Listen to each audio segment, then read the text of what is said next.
3 محرم کو امام حسین علیہ السلام نے اہل کوفہ کے خطوط کے جواب میں ایک خط لکھا، جس میں آپ نے اہل کوفہ کے متواتر خطوط اور ان کے دعوت نامے کی یاد دہانی کرائی اور ان سے بیعت پر ثابت قدم رہنے اور اپنی نصرت کے لیے آمادہ ہونے کو کہا۔ امام علیہ السلام نے یہ خط قیس بن مسہر سیداوی کے سپرد کیا اور انہیں کوفے کی جانب روانہ کر دیا، لیکن ابن زیاد کے کارندوں نے انہیں راستے میں گرفتار کر کے شہید کر دیا۔ عمر ابن سعد کا لشکر کربلا میں داخل ہوا۔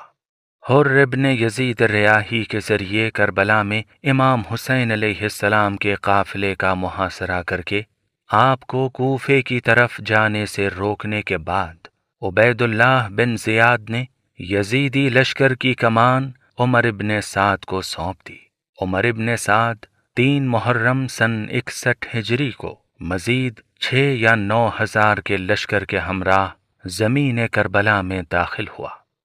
3 محرم سن 61 ہجری کو ہی امام حسین علیہ السلام نے نینوا اور غازریہ کے لوگوں سے 60,000 درہم میں زمین کربلا کا ایک حصہ خرید لیا،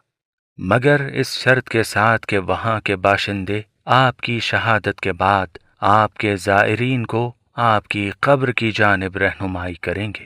اور 3 دن تک انہیں اپنا مہمان بنائیں گے۔